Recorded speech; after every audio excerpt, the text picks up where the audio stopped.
vous allez là-bas. Je vous en prie, asseyez-vous.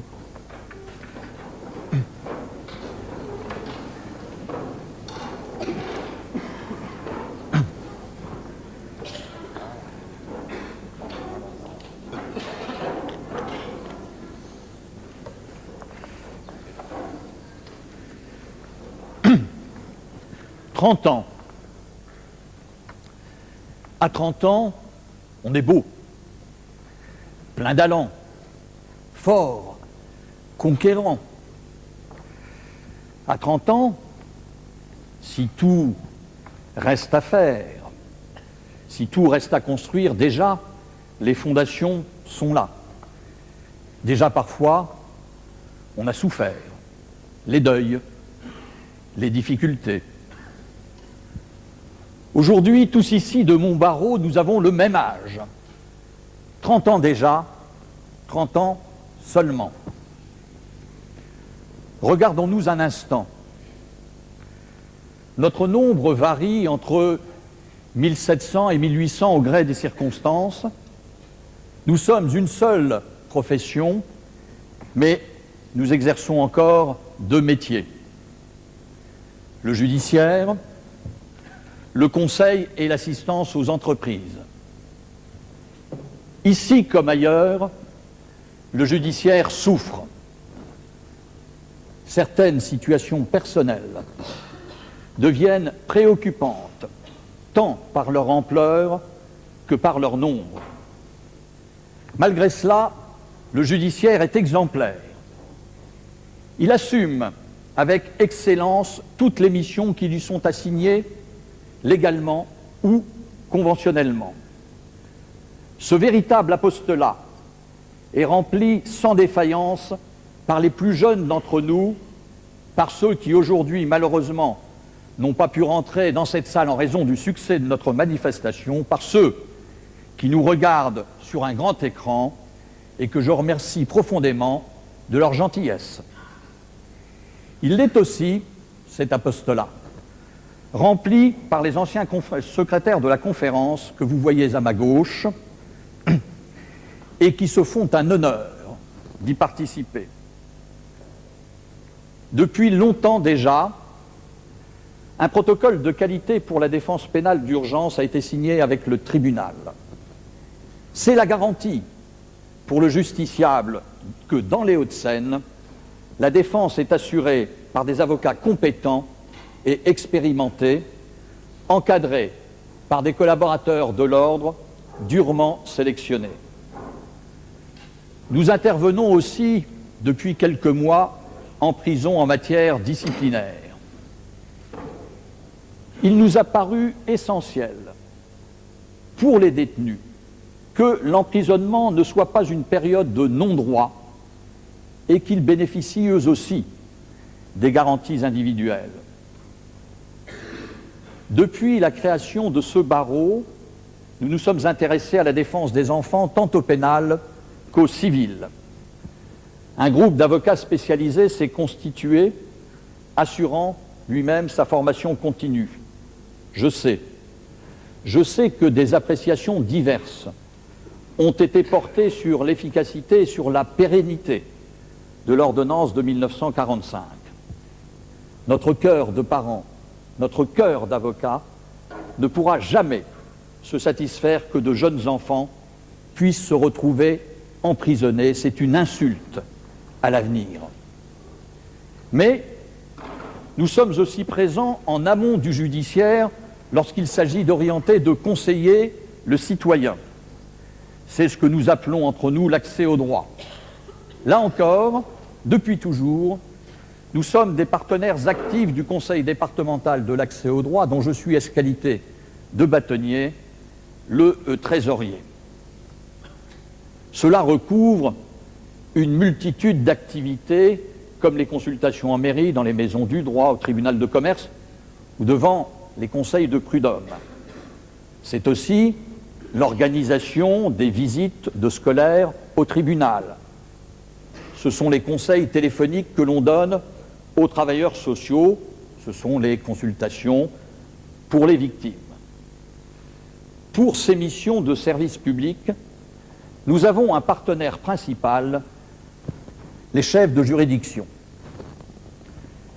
C'est pour moi l'occasion ultime de dire publiquement tout le bien que je pense d'eux.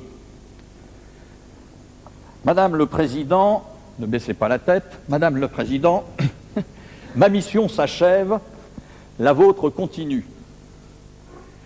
Et je peux avouer maintenant, et maintenant seulement, que j'ai toujours succombé à votre charme, à votre jeunesse. Vous êtes un exemple de dynamisme et de pugnacité. Quelle pêche!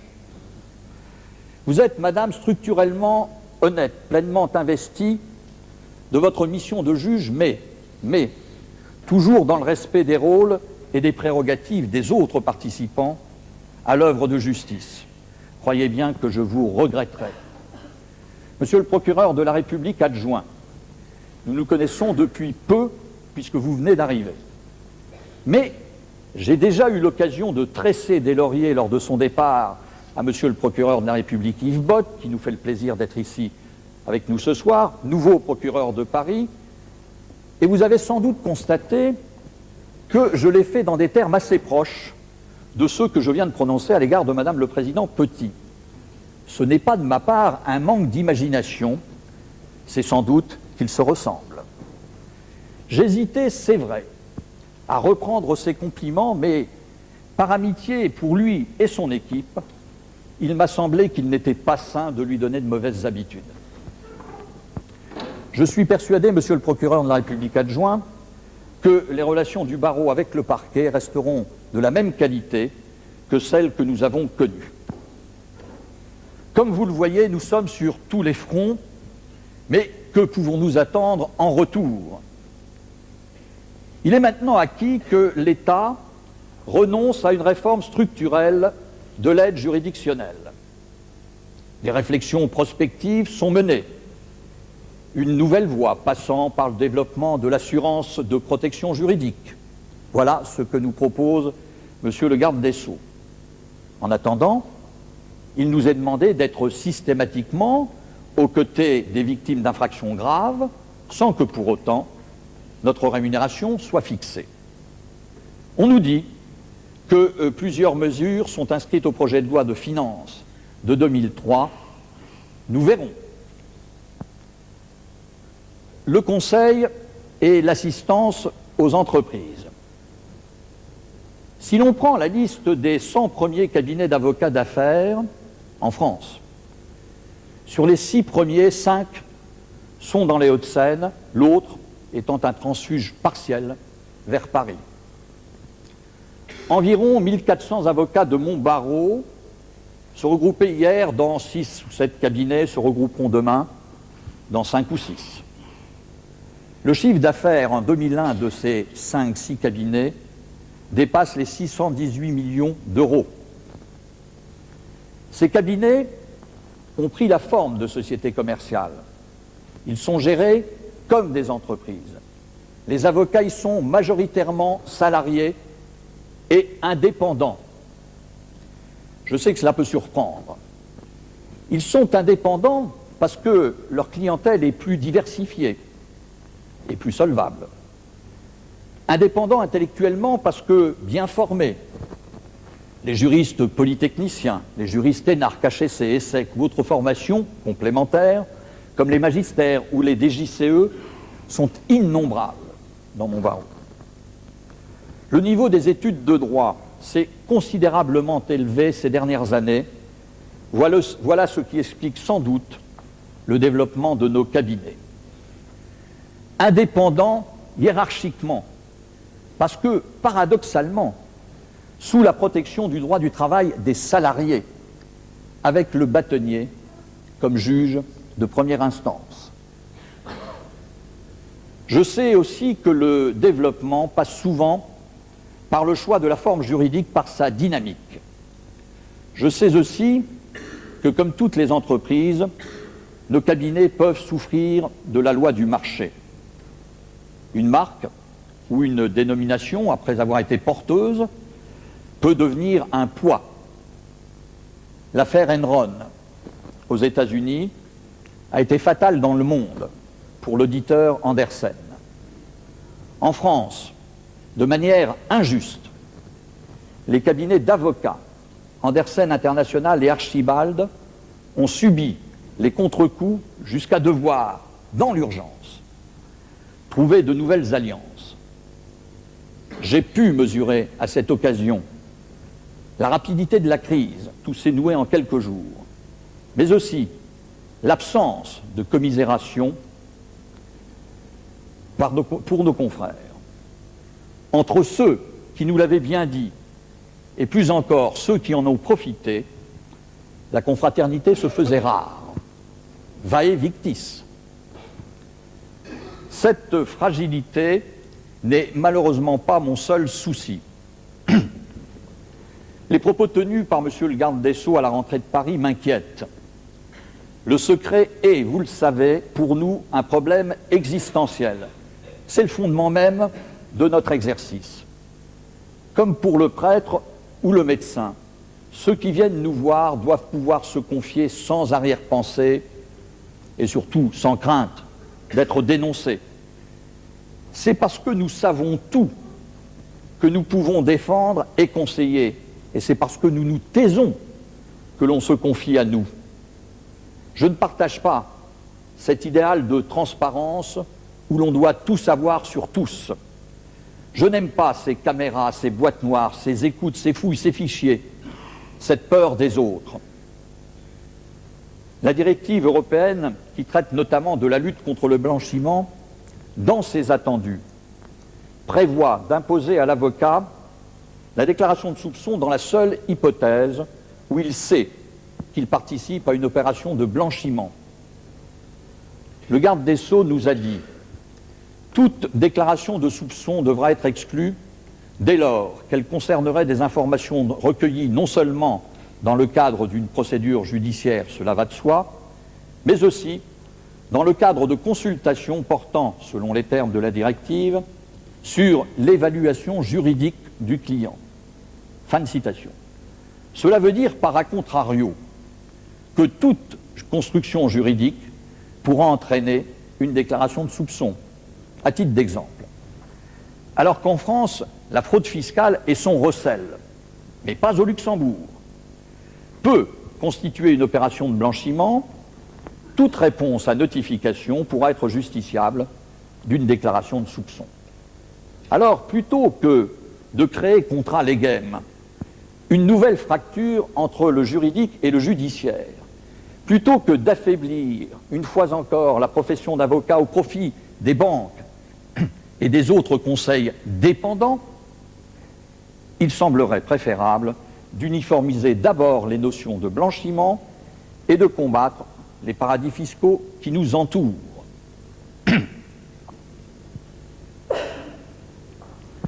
Mercredi 27 mars à 1h11 du matin, à Nanterre, lors du conseil municipal, un spectateur s'est mis à tirer méthodiquement sur les élus.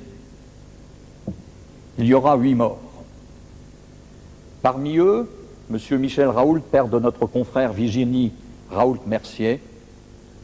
Parmi eux, Louisa Benacli, notre confrère, adjointe au maire chargée de l'enfance. J'ai dit à cette occasion que parcourir sa vie revenait à redonner un sens au mot, à notre serment. Tout chez elle était dignité, conscience, indépendance, probité, humanité. J'ai dit qu'elle avait mis en pratique la devise de notre République en militant, en s'engageant au sein d'une équipe municipale dans la réalité des choses, là où l'action, la volonté trouvent leur accomplissement, en s'engageant aux côtés des enfants. Aujourd'hui, nous ne l'avons pas oublié. Une salle de réunion de notre ordre portera son nom, et dans ce tribunal même, Madame le Président, en accord avec Monsieur le procureur, m'a confirmé qu'un lieu lui serait dédié. À l'occasion de son décès, un élan de solidarité pour sa fille Yasmine s'est manifesté au sein de notre barreau, et puisque l'Assemblée départementale a décidé que les enfants des victimes seraient pupilles du département, le Conseil de l'Ordre a, lui, mis en place un contrat d'assurance qui garantira à Yasmine Benakli les moyens de la poursuite d'études supérieures. Excusez-moi. On peut avec ça. Peu importe aujourd'hui la vérité objective. Seul compte maintenant le sentiment que l'on en a. Le droit est plus que jamais matiné de psychologie. Le procès ne devient équitable que s'il est ressenti comme tel par ses acteurs. Et il en est de même de la démocratie. Il ne suffit plus d'être régulièrement et majoritairement élu pour être légitime à tous les changements. Depuis peu, un sentiment diffus de malaise s'insinue dans la conscience de ceux qui ont la mission quotidienne de faire respecter les droits fondamentaux de la personne. L'équilibre entre liberté et sécurité est-il en passe de se rompre? Les mesures assurant une meilleure sécurité passent-elles nécessairement par une restriction des droits de la défense? Je n'ai pas de réponse à ces questions, mais j'ai de l'expérience. Je me souviens de mes débuts lorsqu'avec d'autres, je plaidais au flagrant délit. Lorsqu'avec d'autres, j'invoquais l'article 6 de la Convention européenne des droits de l'homme. Lorsqu'avec tous les autres, je n'avais en retour que le silence attristé du tribunal. Je me souviens qu'il a fallu presque 30 ans pour qu'enfin la Cour de cassation fasse une interprétation juste de cet article. Alors faudra-t-il que l'inégalité des armes entre enquête et poursuite d'une part et défense de l'autre, faudra-t-il que cette inégalité soit si flagrante pour qu'enfin on en revienne à une conception raisonnable du procès pénal? Je me répète, c'est vrai, à en devenir lassant. Mais la présence de l'avocat à tous les stades de la procédure n'a rien d'extravagant, ni d'attentatoire au droit de la poursuite, ni d'attentatoire à la manifestation de la vérité. Cette vérité judiciaire, pour être admise et admissible, doit être pesée à l'aune de la défense. Voyez ce qu'il en est aux États-Unis de ces condamnations à mort, aujourd'hui heureusement contestées, parce que la défense n'a pas bien assuré sa mission. Notre perception des textes, des nouveaux textes, n'est ni frileuse, ni passéiste, et encore moins partisane. Elle est prudente, attentive à ses conséquences induites. Par exemple, la nouvelle place faite aux victimes. Un accord unanime s'est manifesté, cela est heureux, pour qu'enfin la victime soit prise en compte dans le procès pénal. Mais comment? C'est là où réside l'ambiguïté. Reste-t-elle encore véritablement une partie civile, celle qui a pour seul droit une indemnisation? Devient-elle au contraire une actrice du procès pénal? La condamnation pénale du prévenu ou de l'accusé rentre-t-elle dans son indemnité? Pourra-t-elle bientôt requérir? On voit bien là les conséquences sur le rôle des uns et des autres, sur une redéfinition de la mission du parquet, sur un nouveau pas vers le système accusatoire. On voit bien aussi à cette occasion la contradiction fondamentale entre une défense efficace des victimes et la généralisation des comparutions immédiates. Rien n'est anodin. Voilà pourquoi la technique législative du yo-yo est pernicieuse. La procédure pénale ne peut être un enjeu politique car elle est plus qu'un moyen, elle est le baromètre d'un état de droit.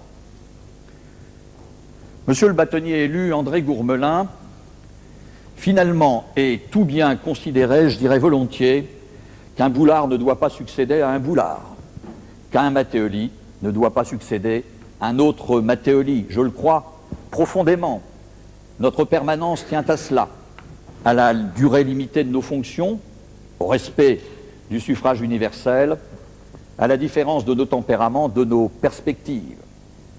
Mon cher André, je te laisse un instrument magnifique, un Stradivarius. Il reste cependant à l'accorder et ensuite seulement à en jouer. Monsieur le préfet, merci de votre fidélité.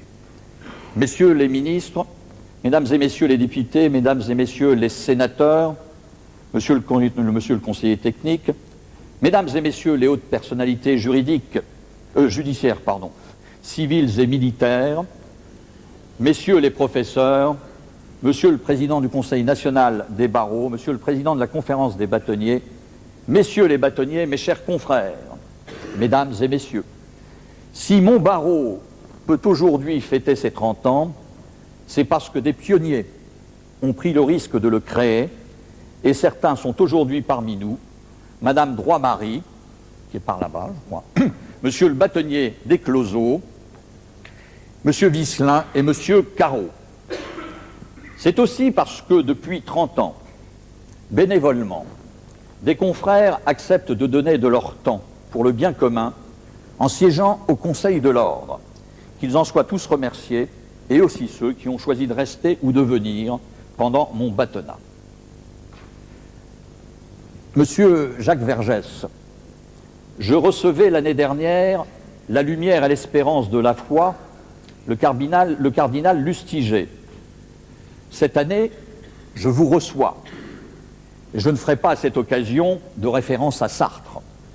Je dirais simplement que vous êtes l'accusé idéal, que votre personnalité, votre vie et ce que vous en avez fait sont exemplaires à plus d'un titre, et je vous remercie profondément d'avoir accepté notre invitation. Je vous garantis qu'il va vous être fait un procès équitable et qu'en tout état de cause, vous aurez la parole le dernier. Je vous remercie.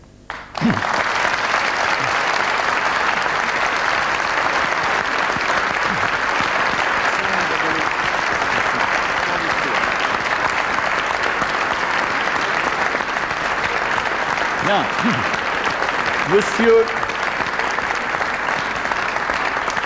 Monsieur l'avocat général, Monsieur Grégoire Noël, vous avez la parole.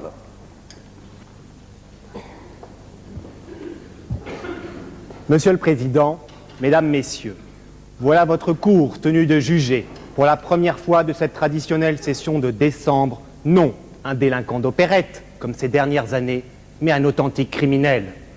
Pour la première fois également, comparaît devant cette cour un homme de justice, qui plus est un avocat, ayant en outre le tort d'être parisien, ce qui constitue ici, et bien évidemment, une circonstance aggravante.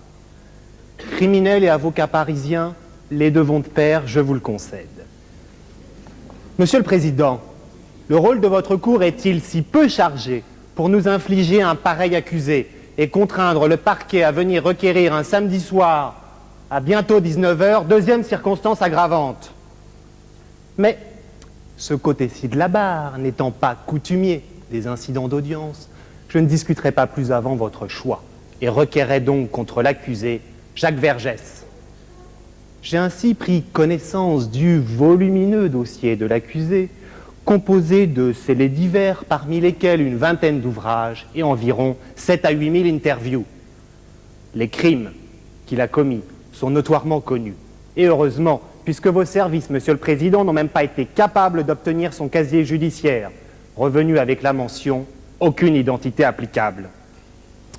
À leur décharge, je concède que nous n'avons aucune certitude sur le prénom de l'accusé. En effet, contrairement à ce que laisse croire sa biographie officielle, si tant est que ces deux derniers mots puissent s'appliquer à l'accusé, celui-ci s'est rebaptisé Mansour Vergès après sa conversion à l'islam, sur laquelle nous reviendrons. Mais qu'importe, que Vergès se prénomme Jacques ou Mansour, votre cour ne manquera pas d'entrer en voie de condamnation à son encontre. L'accusé ne conteste d'ailleurs pas son penchant pour le crime, étant passé aux aveux dans un livre, en indiquant qu'il n'est pas possible de comprendre un criminel sans avoir soi-même, fût-ce une fois au moins en imagination, goûté aux racines du crime. Mais ce soir, point question d'imagination, et Jacques Vergès devra d'abord répondre du chef d'atteinte à la sûreté de l'État et de trahison aux intérêts fondamentaux de la nation.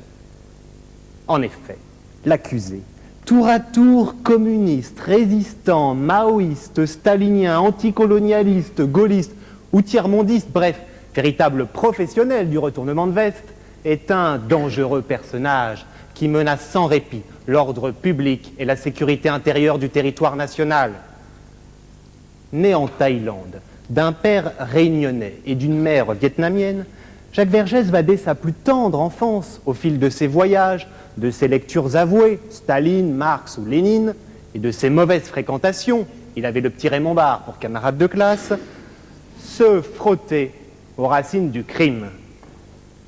Après une scolarité sans difficulté majeure sur l'île de la Réunion, où son père est devenu un élu communiste, Jacques Vergès décide en 1942 de s'engager aux côtés de De Gaulle dans les forces françaises libres. Mais ces éclairs de lucidité ne sont que de courte durée, puisque dès 1945, il adhère au Parti communiste français. Et oui, Monsieur le Président Matteoli, comme vous me le chuchotiez à l'oreille juste avant d'entrer dans cette salle, tout le monde n'a pas eu la chance d'avoir des parents communistes. La guerre terminée, d'où il revient, comme il le confie lui-même, avec pour toute blessure de guerre héroïque, une entaille à un doigt survenue lorsqu'il stationna à Oléron en ouvrant des huîtres, Jacques Vergès entreprend des études d'histoire et commence à mélanger les genres, pensant ainsi égarer la cour et noyer le poisson. Mais plus qu'un simple mélange des genres, l'accusé, afin de mieux préparer ses forfaits sur le territoire national, va entretenir des intelligences avec les puissances étrangères. Non content d'agir seul, Jacques Vergès décide de commettre ses crimes en réunion, origine familiale oblige, en recrutant ses complices partout dans le monde. Élu président du comité de liaison des étudiants anticolonialistes en 1948, Jacques Vergès, en guise d'alibi, s'inscrit à la faculté de droit. Mais cela ne trompera personne lorsque l'on sait que ses copains de fac étaient de joyeux drilles tels de futurs dignitaires africains ou Pol Pot. Nommé ensuite responsable à Prague de l'Union internationale des étudiants et surnommé l'infrarouge par ses camarades, Jacques Vergès découvre le monde au frais du parti et rencontre Gandhi ou Nehru, lesquels auraient pu, au lieu et place de Pol Pot, être cités par la défense comme témoins de moralité. Bien mal parti dès son adolescence, il convient de donner acte à Jacques Vergès de ses efforts à se resocialiser, puisqu'il décide de rentrer à Paris pour terminer, enfin et à bientôt 30 ans, ses études, et de quitter ses fonctions au parti, même si personne n'est parfait, il n'en conservera pas moins la carte encore quelques années. Mais le vice rattrapa très vite l'accusé, car à la différence de l'un de ses frères devenu magistrat, celui-ci tourne définitivement mal en 1955, date à laquelle il passe maître dans l'art du crime en décidant de devenir avocat. Tout espoir de rédemption n'était cependant pas perdu, puisque Jacques Vergès entra dans cette profession sans aucune vocation et avec l'intention de se spécialiser dans le fermage et le métayage, matière habituelle à La Réunion où il envisage d'exercer. L'accusé aura entre-temps utilisé tous les stratagèmes possibles, faisant valoir son statut d'ancien combattant pour entrer directement en deuxième année de droit, l'histoire ne disant pas s'il a obtenu une carte d'invalide de guerre pour sa blessure à la main. Avocat depuis peu, Jacques Vergès complote rapidement, en étant élu secrétaire de la conférence du stage, titre honorifique déjà attribué dans des conditions troubles, et aura la tâche, lors de la rentrée solennelle, de prononcer, comme il était d'usage à l'époque, l'éloge d'un bâtonnier défunt. Les usages, Monsieur le Président, ont heureusement changé.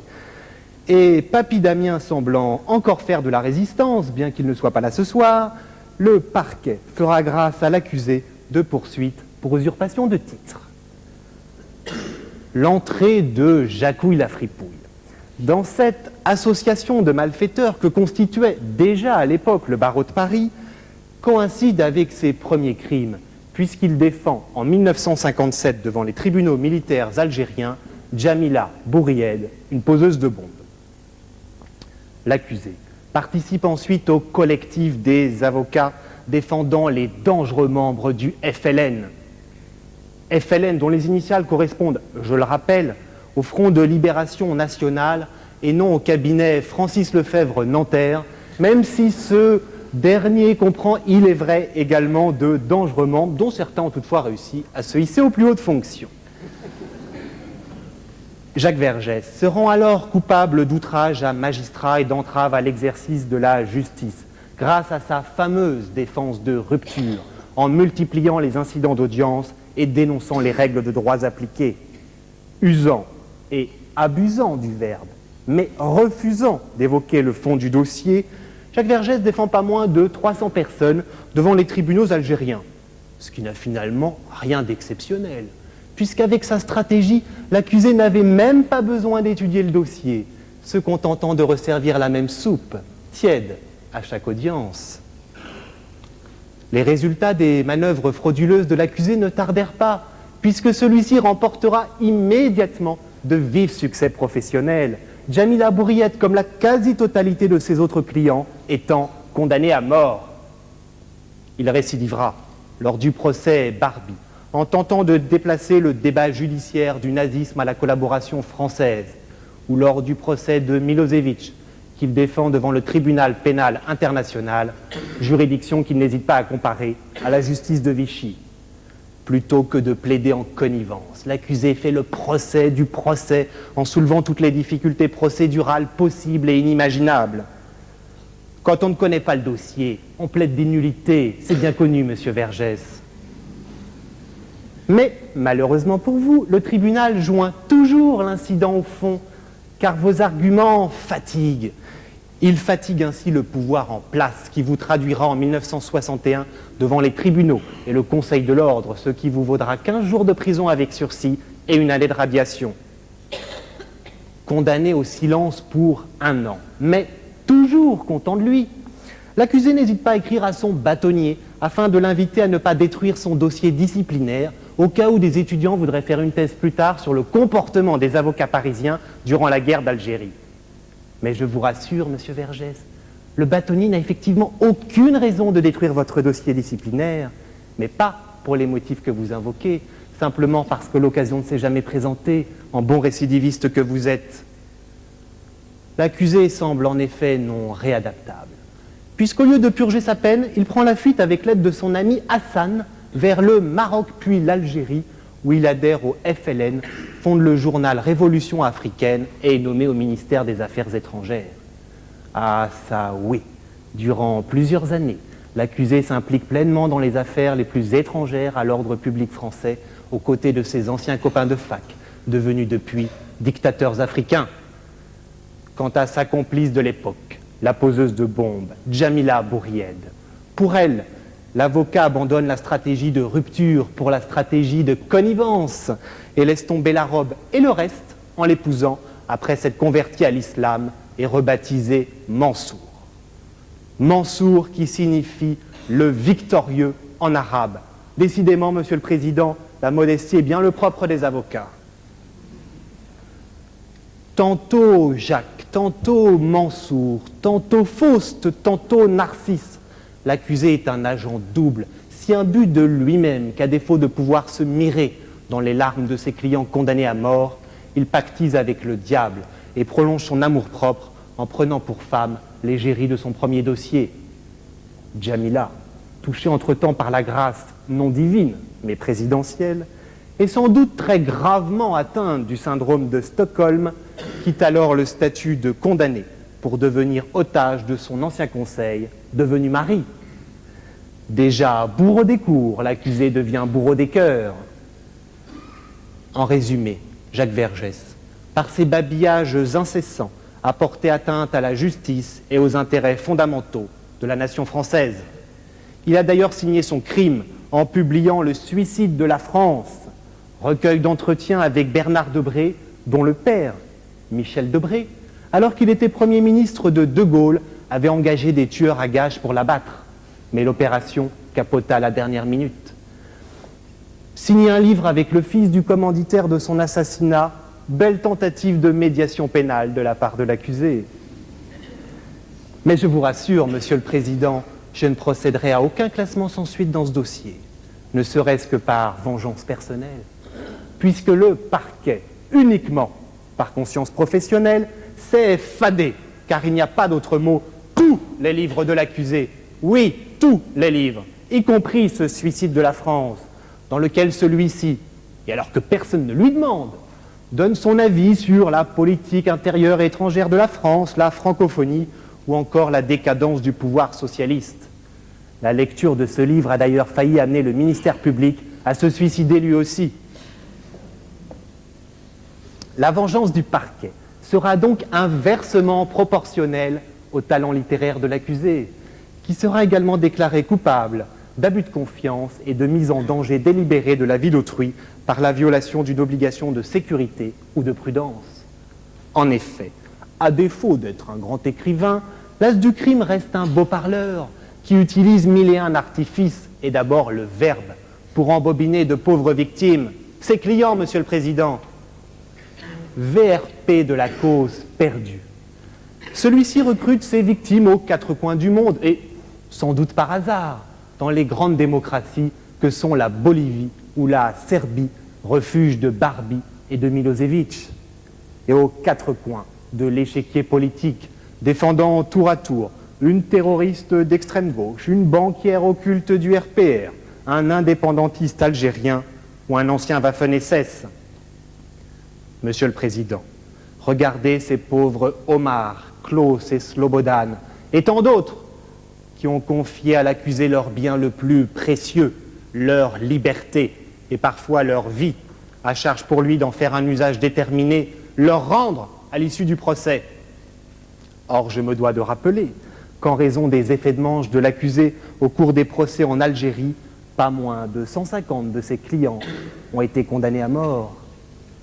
Le détournement et l'abus de confiance des clients sont donc parfaitement caractérisés. De plus, l'accusé est de mauvaise foi. Il aurait en effet pu changer de système de défense à la première, voire à la deuxième condamnation à la peine capitale. Mais non, il a continué en parfaite connaissance de cause, violant ainsi une obligation de sécurité et de prudence, celle d'indisposer par sa seule présence les magistrats des tribunaux militaires, en exposant ainsi ses clients à un risque vital. Faut-il rappeler qu'outre ces 150 condamnations à mort, ce qui devrait lui permettre d'entrer de ce chef au livre des records, ses clients rescapés cumulent tous ensemble des siècles de prison. Ces piètres résultats n'empêcheront pas Vergès, manifestement sans compassion pour ses victimes et toujours content de lui, de signer son crime dans un livre intitulé « J'ai plus de souvenirs que si j'avais 1000 ans ». 1000 ans de prison, je suppose. En outre, ces crimes ont été commis avec la circonstance aggravante que les victimes étaient dans un état de particulière vulnérabilité. Songez en effet, Monsieur le Président, que l'accusé a été désigné par le terroriste Anis Nakache, alors en grève de la faim, parce que ses demandes de mise en liberté étaient refusées, bien qu'il n'était responsable que de la mort d'un policier tué à bout portant. Songez également à Simone Weber, pauvre grand-mère, à laquelle il était reproché l'empoisonnement de son amant et le tronçonnage de son mari, et qui a désigné Jacques Vergès du fond de sa cellule, alors manifestement qu'elle n'avait déjà plus toute sa tête. Songez enfin au préfet Benet, qu'il a désigné alors que sa mémoire s'était assurément dissoute dans l'alcool, à brûler bien sûr. Pour ses victimes, l'accusé, drapé de son habit noir, apparaît sinon comme le Messie, du moins comme un sauveur, mais il n'est qu'un Zorro de bazar, mis en valeur par des projecteurs qui aveuglent ses victimes. Seul Carlos a su lui résister, et là a débarqué quelques mois après l'avoir désigné. L'histoire disant que Carlos est alors indiqué au juge Bruguière que Vergès était un bien plus grand terroriste que lui. Carlos, vos accusateurs ont du poids, monsieur Vergès. L'accusé, qui se qualifie lui-même de salaud lumineux, selon le titre d'un autre de ses livres, s'attaque ainsi aux plus faibles, à ceux dont la lumière qui l'entoure éclaire la pénombre du cachot, et se charge des dossiers les plus faciles, car sans enjeu, en défendant des indéfendables, haïs par l'opinion publique et condamnés, quoi qu'il arrive, à la peine maximale. Comble de l'escroquerie, en cas de condamnation, soit dans 99,99% des cas, cette stratégie lui permet d'obtenir le pardon de ses victimes et d'ameuter les foules en criant alors régulièrement à l'erreur judiciaire, comme dans l'affaire Haddad en publiant, Omar m'a tué, un livre dont les mauvaises langues disent que l'écriture lui permit de découvrir le dossier. Mais la plus grosse erreur judiciaire de l'affaire Haddad, vu le résultat obtenu, monsieur Vergès, c'est qu'Omar vous ait désigné. Alors oui, je le crois, vous incarnez le mal et avez vendu moyennant quelques gloires éphémères votre âme au diable. La preuve, cette pièce à conviction extraite de Paris Match. En bon diable que vous êtes, vous avez défendu un homme qui s'était exclu de l'humanité de par son crime et avait proclamé à la presse, lors du procès Barbie, que vous n'échangeriez pas votre client pour tous les saints du monde. Mais je vous rassure, monsieur Vergès, et même si à votre place comparaissait l'année dernière monseigneur Lustiger, aucun saint n'entend vous prendre pour avocat, surtout pour le jugement dernier. La cour d'assises n'est pas la cour des miracles. Avocat des travailleurs exploités, dans l'affaire des foyers Sonacotra ou de Barbie, l'agent double Vergès complote tantôt avec les opprimés immigrés, tantôt avec les opprimants migrants. À la traditionnelle question « Qui n'accepteriez-vous pas de défendre ?» l'accusé répond toujours « Personne », démontrant qu'il est totalement incurable. Monsieur Vergès, quelle cause servez-vous donc sinon la vôtre? Dignité, modération, ces mots vous disent-ils quelque chose? Je crains que non, et que vous ayez oublié les termes de votre serment d'avocat. Vos souvenirs, certes vieux de 1000 ans, s'étant manifestement consumés dans les feux de l'actualité. Rappelez-vous, Monsieur le Président, ce soir de février 1994, où l'accusé, apprenant à 18h30 qu'Omar Haddad était condamné à 18 ans de prison, plutôt que d'aller le réconforter, s'empressa de sortir de la salle d'audience dans l'unique but, avoué dans un livre, d'être assuré de passer aux 20 heures. Monsieur Vergès, c'est dans la salle d'audience, quand il est dans le box, la tête dans les mains et que la sentence la plus lourde vient d'être réclamée, que votre client a besoin de vous, pas devant les caméras. Vous rappelez-vous seulement qu'à l'issue des procès où vous intervenez, votre client quitte rarement la salle par la même porte que vous. Si vous indiquez dans vos livres que vos clients peuplent vos rêves, il semble désormais pour eux que vous soyez leur pire cauchemar. À quoi jouez-vous quand vous posez pour Paris Match dans votre baignoire, alors que vos clients voient leur nombre de douches réglementé? Certes, pour vous, la justice est un jeu. Sans doute alors un vieux Monopoly, dont il ne resterait plus qu'une seule carte, aller directement en prison, sans passer par la case départ. Ce qui ne vous empêche d'ailleurs pas de toucher à tous les coups les 20 000 francs. Joueur, mais mauvais perdant, vous tentez toutes les tricheries en arguant dans votre livre consacré à l'affaire Haddad de sondages réalisés sur le pourcentage de Français estimant que ce procès n'avait pas été équitable. Mais monsieur Vergès, c'est la Cour européenne des droits de l'homme qui jugera du caractère équitable du procès, pas les spectateurs de TF1. Et les magistrats ont nécessairement raison, monsieur Vergès, surtout face aux spectateurs de TF1. La justice n'est pas un spectacle dont vous seriez la vedette, ni un cirque dont vous seriez le monsieur loyal. Regardez notre président Matteoli. Vous le verriez dans ce cirque? Assurément non, à moins qu'il ne reste une place d'équilibriste. En conclusion, il est manifeste que l'accusé a trahi la confiance de ses clients, comme celle des juges, et qu'il le revendique. Oui, l'accusé, alors qu'il avait déjà reçu sa convocation pour l'audience, a continué sa forfaiture et cherché à mettre le parquet en difficulté en publiant coup sur coup 2 livres, dont un best-of de ses meilleurs succès, Les erreurs judiciaires, pour lesquelles il a multiplié les interventions dans les grandes émissions littéraires animées par Carl Zéro, Ardisson, Ruquier ou encore Stéphane Bern, délinquant bien connu de cette cour. Votre dernier livre, pavé de 800 pages, pompeusement intitulé « Dictionnaire amoureux de la justice », constitue, selon son prologue, un dictionnaire des mots inconnus du vocabulaire judiciaire, et parmi lesquels on peut trouver à la lettre A le mot amour, D, dignité, E, erreur judiciaire, ça devient obsessionnel, monsieur Vergès, F, folie, etc. Les insomniaques pourront poursuivre l'alphabet, notamment jusqu'à la lettre V. Et qui trouve-t-on à la lettre V? Vergès? Non, bien sûr, il s'agit d'un dictionnaire des mots inconnus. C'est le mot vérité qui est analysé. Et pourquoi?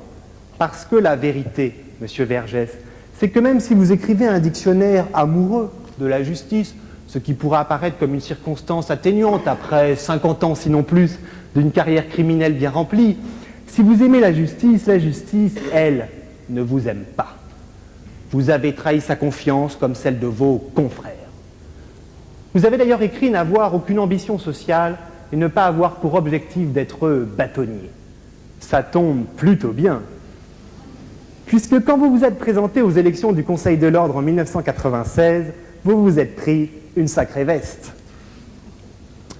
Vous avez donc réussi l'exploit, plutôt rare j'en conviens, d'abuser de la confiance de vos clients et des juges sans emporter celle de vos confrères.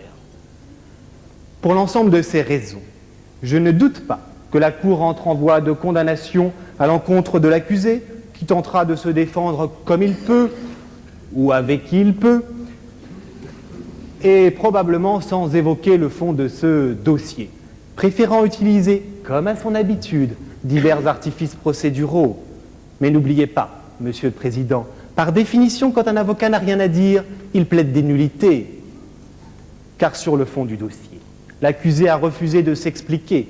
Lorsque convoqué par mes services au printemps 1970, il a préféré prendre la fuite et s'évader en disparaissant de la circulation pendant près de 10 années, le temps de la prescription criminelle.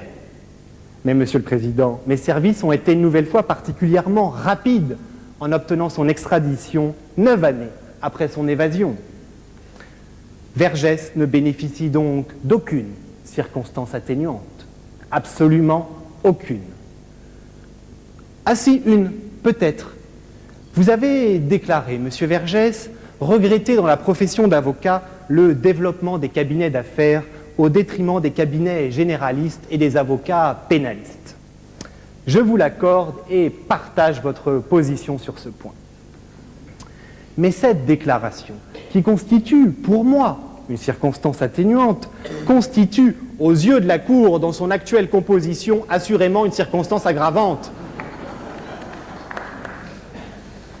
J'ai le regret, Monsieur Vergès, de vous indiquer que votre procès, ayant été délocalisé à Nanterre, dont le barreau n'est plus qu'un gros cabinet d'affaires, une telle déclaration va vous coûter beaucoup plus d'années de prison que vos détournements frauduleux. J'ai le regret également de vous indiquer que le petit homme en noir, assis à côté de vous, et qui est, je vous le confirme, l'avocat commis d'office pour assurer votre défense, n'est autre qu'un fiscaliste. Mais je vous rassure, car je ne peux rien faire contre. Vous aurez bien la parole en dernier.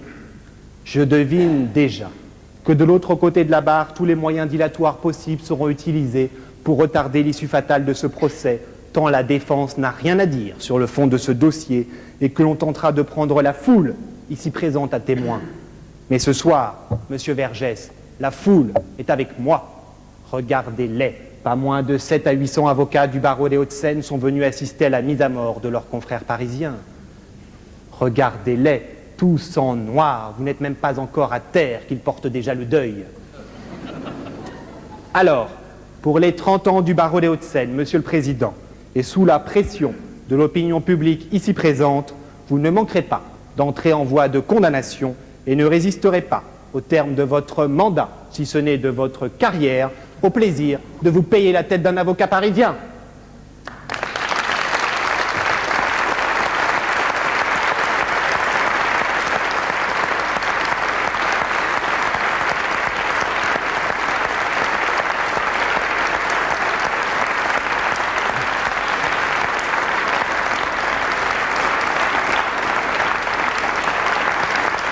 Merci.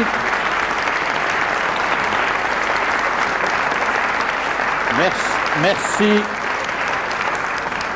Merci, monsieur l'avocat général. On n'est décidément jamais aussi bien servi que par les siens. La parole est maintenant à la défense. Maître Dimitri Leboff, nous vous écoutons. Monsieur le Président, Mesdames et Messieurs de la Cour, Mesdames et Messieurs les jurés, Monsieur l'avocat général, Monsieur l'avocat général. Monsieur l'avocat général, si une chose me rassure, c'est bien que, compte tenu de vos fonctions, vous ne ferez jamais partie de l'ordre des avocats du barreau des Hauts-de-Seine. Non, monsieur l'avocat général, les choses ne sont pas si simples. Oui, monsieur l'avocat général, il existe quelques nuances de couleur entre le noir et le blanc. Et j'ai donc le regret de vous apprendre que, sur le fond, la défense a 2 ou 3 choses à vous dire. Réfléchissez-y d'un peu plus près. Il est le plus célèbre avocat de France et certainement, à sa manière, le plus grand. Peut-être un des plus grands avocats au monde. Un homme qui côtoie les puissants mais refuse le pouvoir, auquel il préfère l'influence. Un homme qui a toujours essayé de se poser les bonnes questions, de pousser la réflexion plus loin, au-delà des apparences premières. Un homme qui refuse les idées reçues et surtout les lynchages, qui que soit le lynché.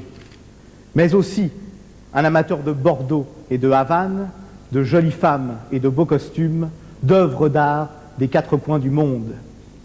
Un révolutionnaire et un jet-setter. Secrétaire de la conférence, bien entendu, poète et écrivain aussi, bref, un amoureux de la vie.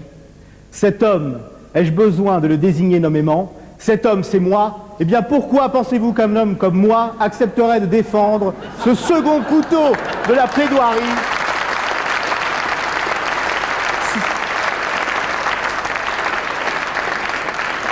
Cet anonyme de la robe, ce sans-grade du barreau, lui, le petit dans tous les sens du terme.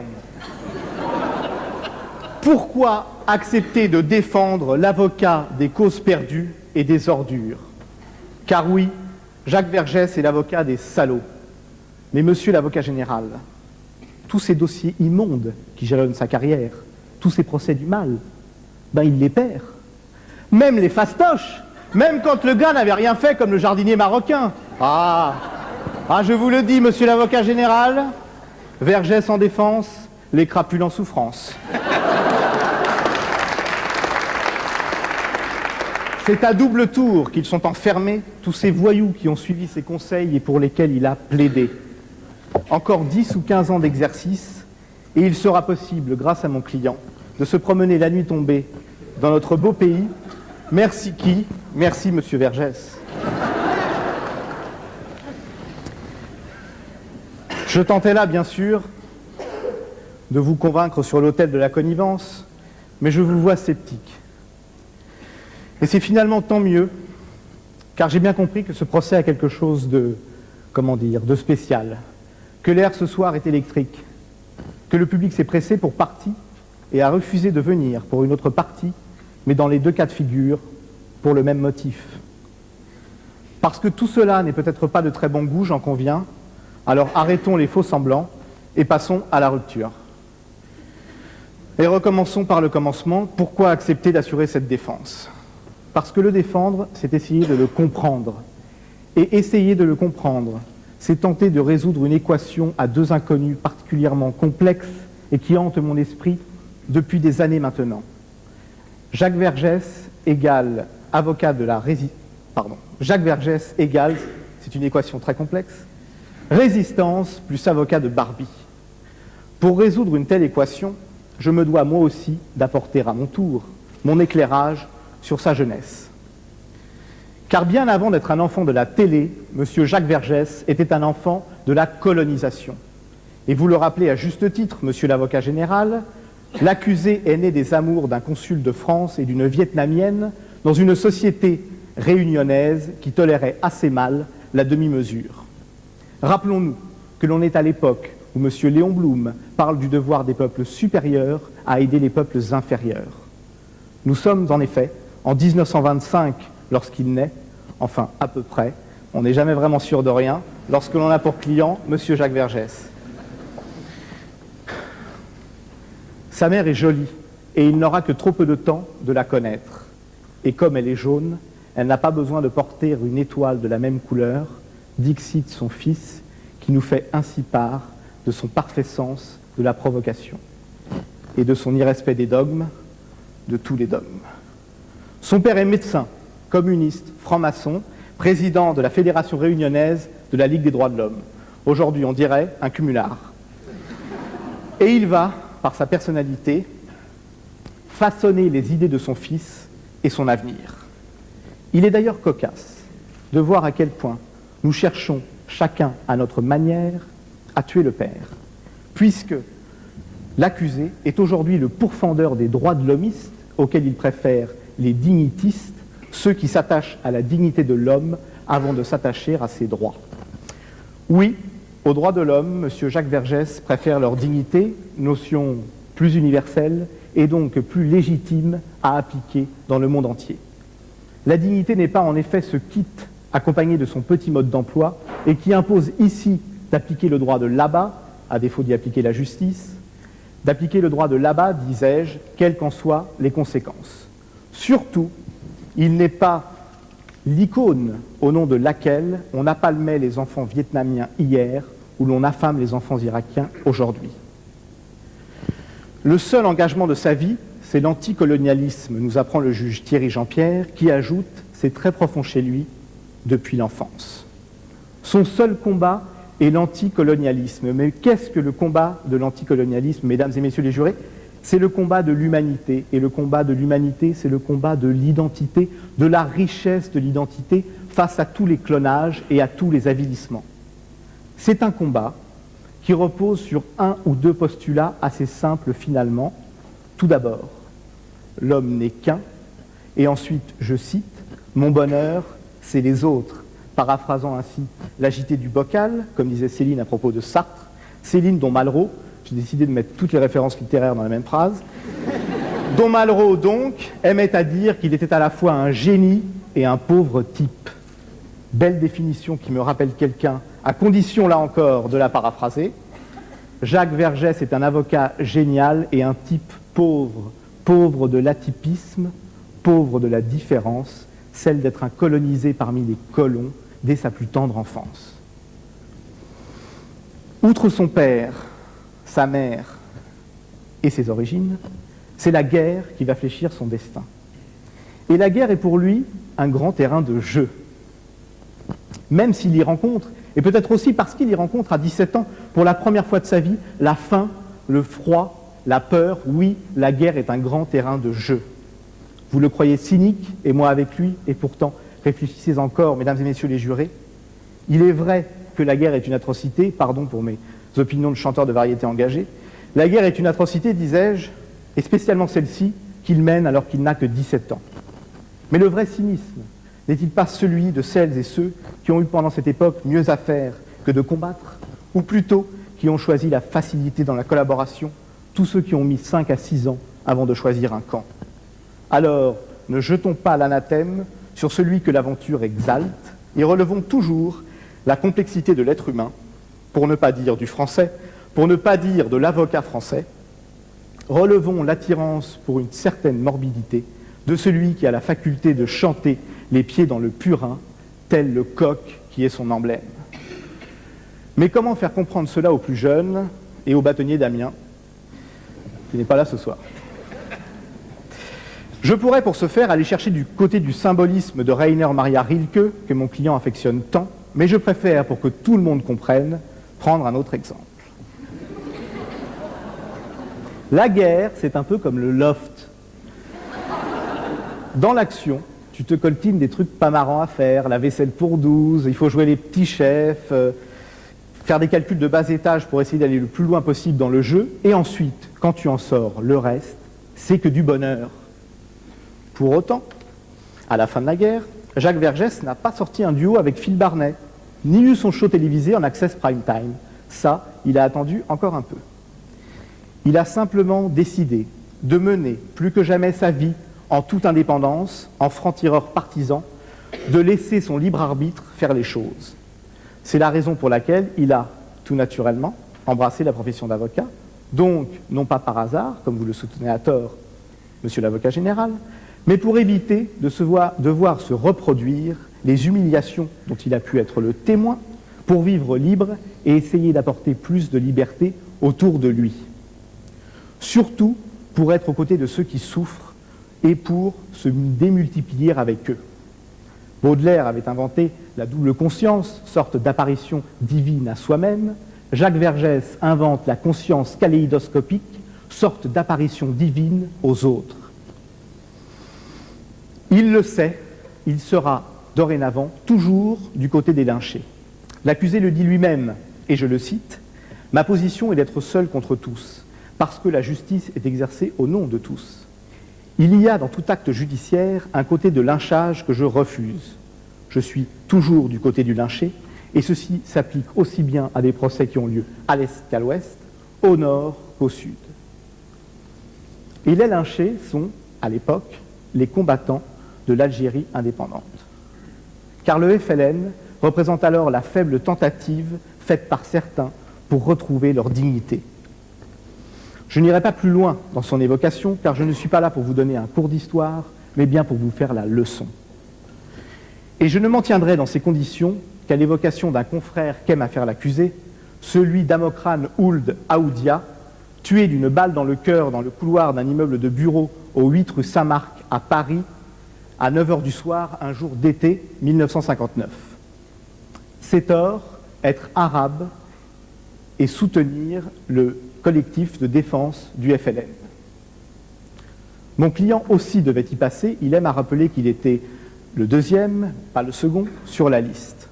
Mais sa qualité d'ancien résistant donna alors des scrupules en haut lieu, et c'est ainsi qu'il échappa à une exécution sommaire. Il aime aussi à rappeler que le lendemain, il n'y eut point de reconnaissance solennelle de l'événement et que lorsqu'une minute de silence fut demandée au président de la 17e chambre correctionnelle du tribunal de grande instance de Paris, celui-ci répondit simplement « Ce n'est pas le premier Algérien que l'on tue ». La foule immense qui accompagna ce soir-là le cercueil au cimetière Montparnasse répara l'affront. Même l'opinion publique a parfois du bon.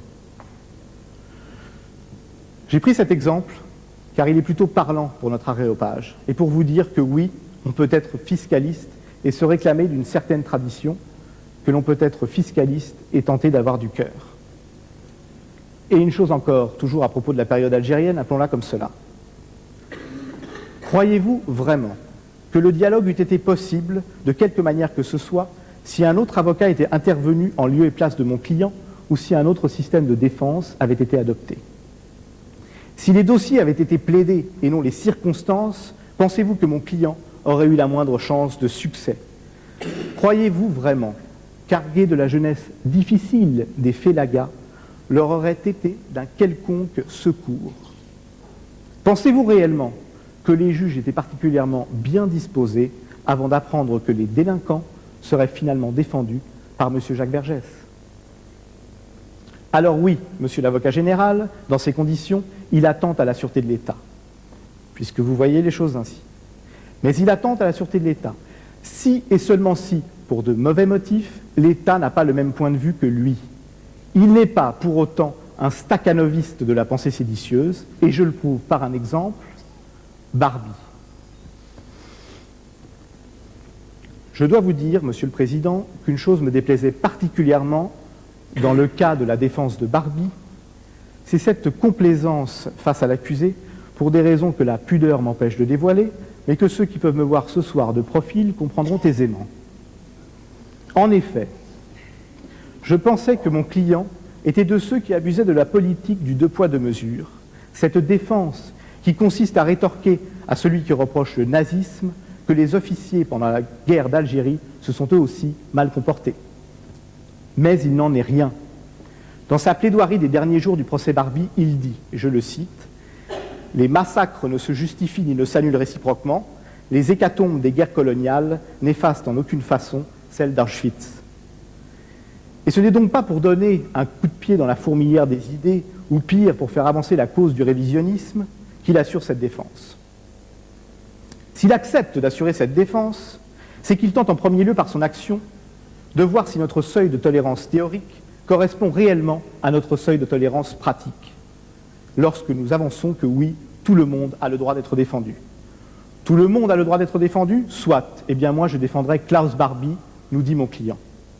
Mais comme je suis un démocrate, je ne vais pas plaider que c'est bien d'envahir un pays et de pratiquer la torture sur ceux qui refusent le joug allemand ou qui, plus simplement, ont eu le tort de naître ce qu'ils sont nés. Non, je vais simplement vous dire, je vais simplement aller voir dans mon code de procédure pénale et je vais vous dire, jugez Barbie, mais vous savez que c'est bien en dépit des principes de non-rétroactivité de la loi pénale, de la prescription, de la double condamnation pour des mêmes faits. Jugez Barbie, si vous trouvez un motif assez louable pour appliquer à des faits qui se sont déroulés en 1944, une loi qui entre dans le code pénal en 1964. Car il sait, comme le dit le grand juriste allemand Jhering, que la forme est la sœur jumelle de la liberté. En outre, vous m'accorderez que s'il a défendu la cause algérienne en lieu et place de ses clients du FLN, ou plutôt corrélativement avec celle de ses clients du FLN, il n'a jamais substitué la cause du nazisme à la défense de Barbie. Et je n'y vois pas là un point de détail. Bref, il réussit le tour de force d'être l'avocat de Barbie et de ne pas être un salaud. Il réussit le tour de force de nous démontrer que l'on peut aimer Céline et ne pas être un salaud, que l'on peut être le conseiller des chefs d'État africains et ne pas être un salaud. Ceci dit, si l'on fait tout ça en même temps, on cumule un peu quand même. Néanmoins, Jacques Vergès reste l'homme qui applique les principes au nom desquels vous exercez, au nom desquels vous vivez même, mais que vous n'appliquez finalement pas dans la pratique. En ce sens, il est votre pire cauchemar, c'est-à-dire l'homme que vous ne serez jamais parce que sans compromission. L'homme qui sait que défendre, c'est vivre. Et je vais vous dire mieux encore. Je vais encore vous parler de moi pour mieux vous parler de lui, et parce que le sujet est sans conteste passionnant. Le premier jour à l'université, je savais que j'embrassais cette profession pour avoir l'impression d'exister en défendant les autres. C'est la raison pour laquelle je rêvais d'être un jour pénaliste. Je suis ensuite devenu fiscaliste au bureau Francis Lefebvre, comme vous le rappelez justement, monsieur l'avocat général, ce à quoi je vous rétorquerai que moi, j'ai été poli avec vous. Et en second lieu, que je ne vais pas commencer une psychanalyse devant tant d'inconnus. En tout cas, peu d'autres actes dans la vie me semblaient pouvoir remplir de jouissance leur commettant que celui qui provoque le regard, ce regard si particulier de l'homme ou de la femme qui n'a plus que vous et qui veut vous le faire savoir avec ses yeux. Et j'ai eu une révélation. Cette relation particulière, il la trouve encore plus belle avec une crapule. Trouver dans l'œil de son client la demande, la pitié finalement, en tout cas l'instinct de survie, c'est encore et toujours chercher le résidu d'humanité de l'homme qui vous tend la main. Et le résidu d'humanité d'un ancien Waffen-SS a plus de valeur que celle abondante d'un homme qui a fait le bien toute sa vie, parce que c'est bien la rareté qui fait la richesse. Et là, je me dis, mais bien sûr, il n'est pas cynique, il aime l'homme avec un grand H, son frère avec un grand F, qui, parce qu'il a mal tourné, a croisé son chemin et non l'inverse. Et c'est bien pour les défendre tous que mon client agit comme il agit, qu'il en appelle aux médias, qui permettent en dernier recours d'éviter que soient tranchées des têtes. Il n'y en a d'ailleurs jamais eu chez ses clients, et ce n'est pas une mince prouesse. Et c'est ainsi qu'il sert sa cause, qui elle-même ne le sert pas, contrairement à ce que soutient l'accusation, en toute hypothèse, pas plus que ne nous servent nos dossiers de tous les jours, à nous, le peloton d'avocats qui rêvons d'échapper solitaires. Mais la meilleure preuve qu'il ne se sert pas de ses clients est que vous ne trouverez jamais quelqu'un qui l'a défendu et qui a cherché à s'en séparer. Même Milosevic, contrairement à ce qui est parfois soutenu ici et là, a tort, et pourtant, l'imprévisibilité n'est-elle pas l'apanage des grands joueurs de football? La société, ou ce tribunal qui la représente, peut tout lui retirer, même son talent. Si une chose est certaine et incontestable, c'est bien la difficulté de ces dossiers. Défendre Ibrahim Abdallah ne requiert pas qu'un bon niveau en beaux commerciaux. Défendre le FLN ne demande pas de connaître les dernières évolutions législatives en matière de réglementation économique. De la même manière, lorsque Klaus Barbie vient frapper à sa porte, il n'est pas simplement embarrassé par un trouble du voisinage. Et surtout, défendre l'homme qui, dans les années 70 et 80, terrorisait la France avec sa sauvagerie, Carlos, ce terroriste pur jus, n'est pas une mince affaire.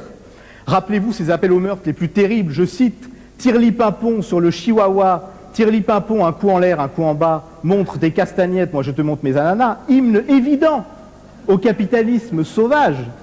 Et le non moins fourbe, moi je préfère manger à la cantine avec les copains et les copines pour essayer de pervertir notre jeunesse, ou encore le non moins célèbre papayou, papayou, papayou, papayou, lélé, atteinte ostensible aux fondements religieux de notre société. Mais malgré ces difficultés, profondément respectueux de tous les malheurs des hommes, il se doit de passer outre et de nous dire « Prenez garde, car là où cesse le droit et la justice, commence l'arbitraire et le fascisme. Alors respectez les règles, même pour vos ennemis, et bientôt, le bien aura définitivement triomphé du mal, de sorte que les avocats, pénalistes en tout cas, seront tous au chômage. Car il sait aussi qu'on est mort quand on a fini de tout remettre en cause, de toujours tout remettre en cause. N'est-ce pas là l'essence même de l'avocature ? Sur ce point, mon confrère Soulez-Larivière s'évertue à œuvrer pour que le système change en plaidant pour la suppression du juge d'instruction. Badinter, lui, a réussi à faire changer la loi en faisant voter l'abolition de la peine de mort. Courageuse victoire de la représentation nationale sur celles et ceux qu'elle représente et qui étaient à l'époque majoritairement contre cette mesure. Mais Jacques, lui, joue avec le système. Lui s'est autopropulsé derrière les lignes ennemies et il tente de déstabiliser le système dans ce qu'il a de plus établi, c'est-à-dire l'injustice, la discrimination sous toutes ses formes, en poussant toujours plus loin les limites de la contradiction. Car Jacques Vergès connaît la première règle de la vie, rien n'est jamais acquis. Mon client sait en effet que l'on construit toujours sur du sable. Oui, c'est un dangereux personnage, et cela il l'assume, et s'il doit mourir pour la défense, il le fera. Et s'il doit ce soir être exécuté, lapidé devant vous, il le sera. Laisse-moi faire. Et s'il doit être torturé pour défendre ses idées, il acceptera de l'être ce soir devant vous. Non mais laisse-moi faire. S'il doit être recouvert de goudron et de plumes, il le sera. Hein, bon. Oui, il est fier de réfléchir à contresens. Oui, il est fier de rappeler que les graphologues qui ont fait condamner le capitaine Dreyfus ont en substance conclu ainsi « c'est son écriture parce que c'est lui qui l'a écrit ». Oui, il est fier de s'opposer à un président de cour d'assises qui, lorsqu'un témoin affirme comme Haddad ne ferait pas de mal à un moustique, lui répond qu'il est bien capable d'égorger un mouton. Vous pouvez bien dire alors qu'à ne pas connaître le dossier, il plaide des nullités, mais le dossier, il le connaît, c'est toujours le même, celui d'un homme seul devant un appareil répressif implacable. Vous me direz que la France est un pays de liberté, qui accepte les critiques et qui lui donne le loisir de cracher dans la soupe, et que pour cette raison, il pourrait jouer en conformité avec les règles du jeu. Mais l'important quand on crache dans la soupe, c'est de savoir que ceux au nom desquels on crache n'auront jamais le loisir de la boire. Monsieur le Président, Mesdames et Messieurs de la Cour, Mesdames et Messieurs les jurés, condamnez Vergès et il n'y aura bientôt plus d'ultime recours, ni pour les parias, ni pour les nantis. Ni pour les nantis, ni pour les parias. Condamnez Vergès et une profession telle que nous l'envisageons bientôt disparaîtra. Condamnez Vergès et notre drapeau sera en berne. Condamnez Vergès et nous serons demain obligés de répondre au téléphone quand les clients nous appellent. Condamnez Vergès et nous deviendrons des salariés. Et qui gagnerons-nous? Un abattement de 10 et un abattement de 20% sur notre salaire brut. Et qui perdrons-nous? Le droit d'exister. Alors, laissez-le les défendre tous, et même ce salopard de Ben Laden, s'il arrivait, je le cite, à s'accorder sur un système de défense avec lui. Mais moi je dis là que c'est une réponse pour Thierry Ardisson. Ben Laden prendra ce que Jacques Vergès voudra bien lui donner comme système de défense. Je sais bien que l'accusé trouverait quelque chose à lui mettre sous la dent. Et pour le reste, il fera à son idée, car cela lui permettra de guetter le brin d'humanité dans la botte de haine, et parce qu'il sera trop heureux de montrer au monde que l'accusé n'a pas fait ce qu'il a fait par hasard, trop heureux aussi de provoquer, trop heureux de trouver un vice de forme, un paplard pas signé, un juge d'instruction peu scrupuleux, un accusateur pas blanc-bleu. Pour autant, n'accusez pas d'être une lame celui qui n'est qu'un bouclier. Laissez-le les défendre en faisant flèche de tout bois et en renvoyant l'auditoire à ses propres contradictions. C'est un anticonformiste, un empêcheur de juger en rond, Jacques Vergès, c'est l'homme qui révise vos certitudes. Un homme qui sait qu'il ne servirait à rien de conquérir le monde si c'était pour perdre son âme. Et en cela, il est à la justice ce que le silence est à la musique, pas nécessaire, indispensable. Alors, laissez-le libre pour voir un jour son œuvre réalisée, c'est-à-dire pour les défendre tous, les riches, les pauvres, les coupables, les innocents. Laissez-lui l'occasion d'être l'essence de notre métier, c'est-à-dire d'être un jour David et un jour Goliath. Seulement alors, il pourra s'enfermer dans son bureau et passer le temps qu'il veut, seul, dans un bain moussant, avec un cigare, sûrement un Robusto de Ramon Alonès, et avec le sentiment du devoir accompli. C'est pour le laisser espérer pouvoir terminer ainsi que je vous demande aujourd'hui, Monsieur le Président, Mesdames et Messieurs de la Cour, Mesdames et Messieurs les jurés, d'acquitter le plus célèbre d'entre nous pour qu'il puisse continuer à nous représenter envers et contre tous.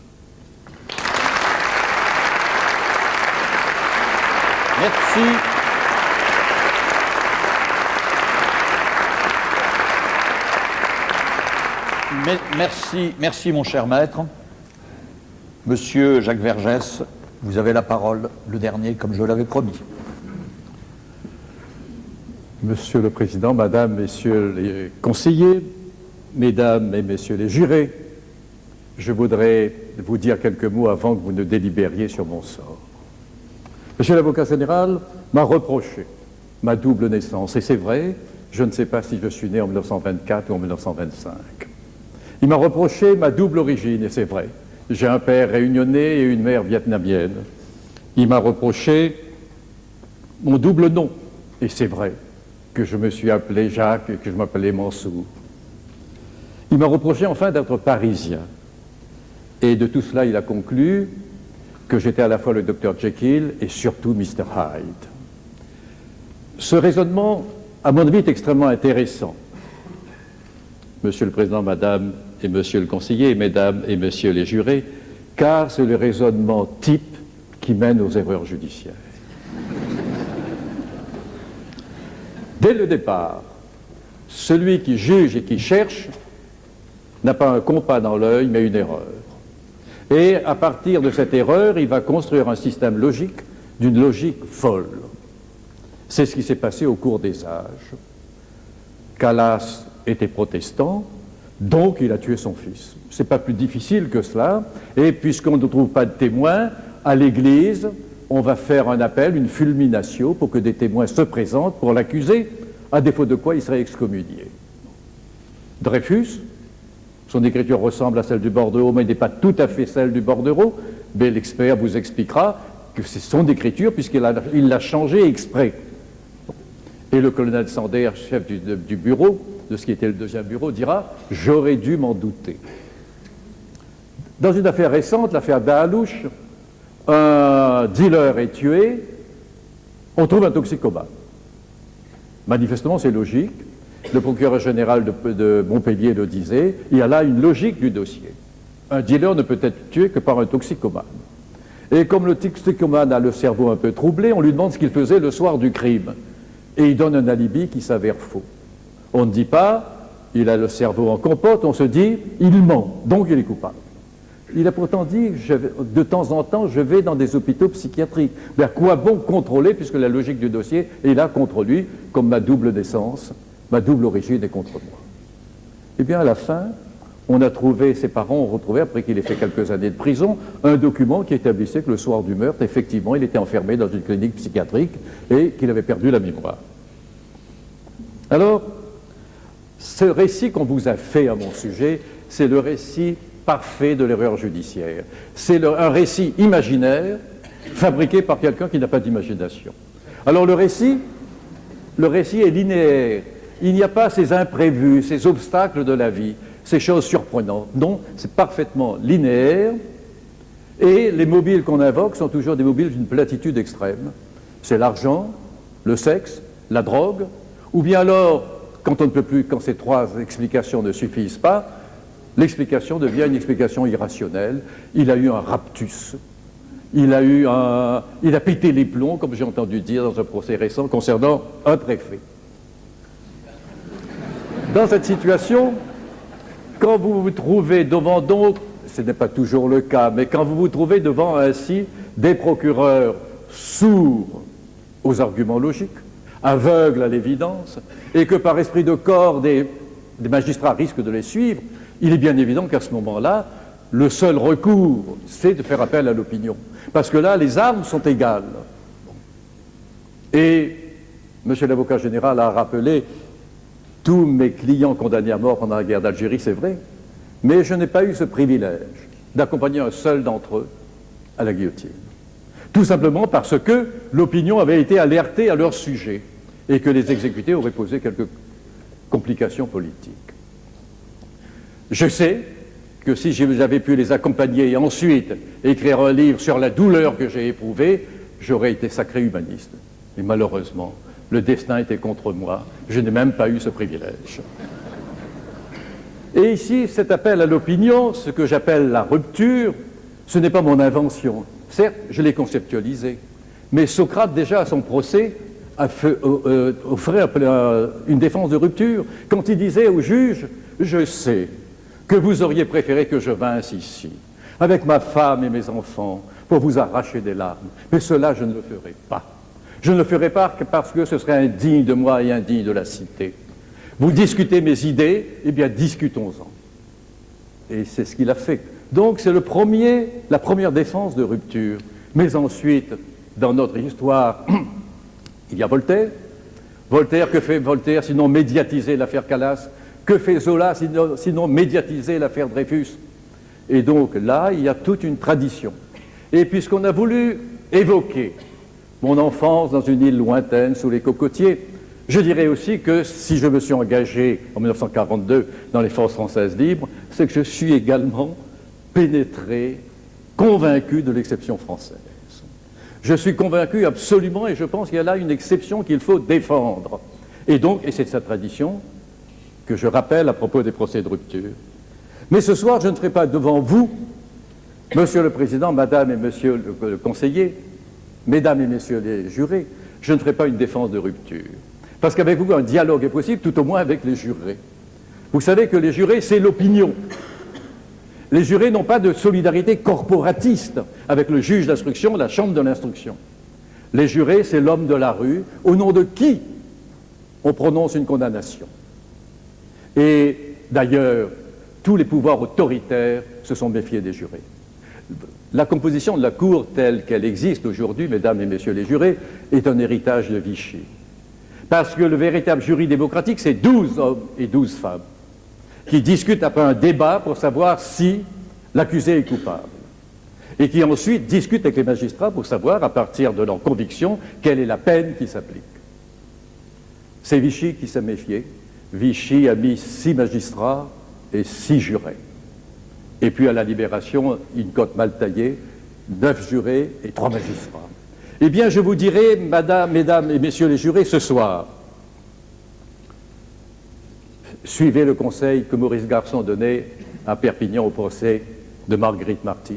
Résistez et dites non aux demandes de monsieur l'avocat général. Car que me reproche monsieur l'avocat général en dehors de ma naissance? Il me reproche, j'ai noté, d'avoir dit que le procès peut être un spectacle. Mais oui, quand vous prenez une salle des pas perdus, que vous consacrez des millions pour la transformer en salle d'audience, afin de juger un quidam dont vous faites un symbole, qui organise le spectacle? Ce n'est pas la défense. La défense participe au spectacle, puisqu'elle ne peut pas faire autrement, mais ce n'est pas la défense qui a fabriqué le spectacle. Mais je dirais en outre, médiatiser le procès. Mais pourquoi les médias s'intéressent à certains procès? C'est parce que l'opinion s'y intéresse. Si l'opinion ne s'y intéressait pas, les médias n'en parleraient pas du procès. Et donc pourquoi l'opinion s'intéresse? L'opinion s'intéresse parce que ce procès est pour l'homme de la rue, l'homme moyen, un moyen de s'interroger, une occasion de s'interroger. C'est comme à Athènes quand on allait au théâtre, voir le destin d'Édipe pour méditer sur la solitude de l'homme en face des dieux ou en face de la fatalité. De même, aujourd'hui, quand un procès a lieu, peu importe lequel, l'homme de la rue s'interroge sur ces sommes énormes qui disparaissent, sur ces relations étranges entre les politiques et les financiers. Et donc il s'interroge, mais il s'interroge aussi à propos d'un procès concernant un SDF, en disant cet homme que je croise dans la rue tous les jours, quelle est sa situation dans notre société, quelle est sa situation par rapport à moi. La beauté, disait, je vais me permettre, comme monsieur l'avocat général et comme mon défenseur, de faire quelques citations, la beauté, disait Dimitri Karamazov, est une chose terrible et splendide. C'est le combat du diable et de Dieu, et ce combat est le champ où ils s'affrontent, c'est le cœur de l'homme. Un procès peut être une œuvre d'art, et je citerai ici l'exemple paradoxal du procès de Jeanne d'Arc. Jeanne d'Arc aurait été tuée sur les murs de Compiègne, on aurait conservé le souvenir d'une magnifique chevauchée, étrange, d'une pucelle parmi des reîtres, battant les Anglais, faisant sacrer son roi. Mais elle n'est pas tuée sur les murs de Compiègne, elle est blessée. Elle est vendue aux Anglais et le procès a lieu. Et ce procès, disait Bernanos, qui admirait Jeanne d'Arc et qui l'aimait. Ce procès, dit Bernanos, est un procès régulier. On ne peut pas dire que les juges ont été vendus, ecclésiastiques ont été vendus. Manifestement, elle était à leurs yeux hérétique. Une chrétienne qui vous dit « Je m'entretiens journellement avec Sainte Catherine et l'ange Gabriel », qui vous dit « Je suis prêt à vous obéir, à vous, Église, mais à condition que Dieu soit premier servi, Dieu avec qui j'ai un rapport qui vous échappe. » Manifestement, aux yeux de ces juges, elle était coupable. Mais elle s'est défendue seule, elle s'est défendue avec courage, elle a eu ses moments de faiblesse et ses moments de retour. Et à la fin, la combattante est sortie de ce procès sur le bûcher, c'est une sainte. Avec cet attirail, avec cet appareil qui, très énigmatique, souvent à la fin des procès, sur sa tête, le bonnet pointu des sorcières, et à sa bouche, le nom de Jésus. De même, le procès d'Antonin Berthet, en Savoie, est devenu par la plume de Stendhal le roman Le Rouge et le Noir. Et quand il écrivait Le Rouge et le Noir, Stendhal est fidèle aux minutes du procès. Il ne ment pas. Il décrit l'arrivisme de Julien Sorel, ses souffrances aussi, son ambition. Mais il le fait d'une telle manière que tout le monde comprend, surtout à cette époque, Julien Sorel. Et à partir du moment où on le comprend, si on le condamne, c'est avec prudence.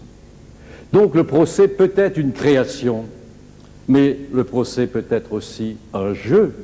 Et ce n'est pas seulement un jeu de la défense.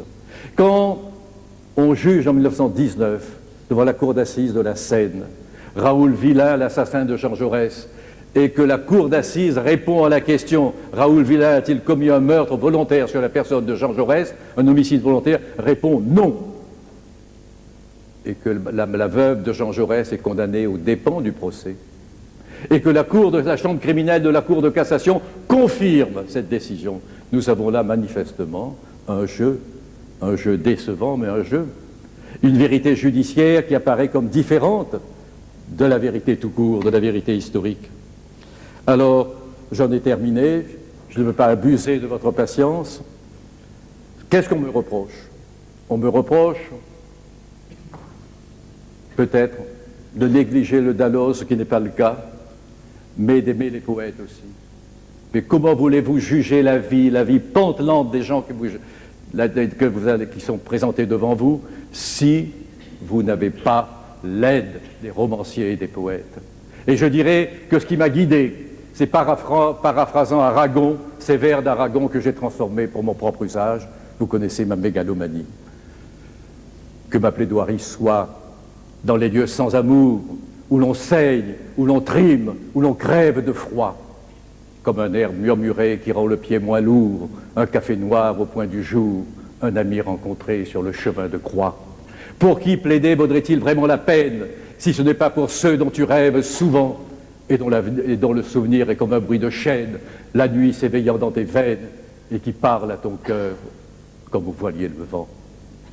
Ceci doit être notre credo à nous, avocats, et c'est ce qu'on me reproche, et c'est la demande que vous rejetterez, parce que me condamner, c'est condamner la vie, que je représente, je suis ivre de vivre, me condamner parce que je chante la vie immense, en action, en pulsation, en puissance, serait un sacrilège, serait déshonorant. J'en ai terminé. J'ai confiance en vous. Pour la vie, acquittez-moi.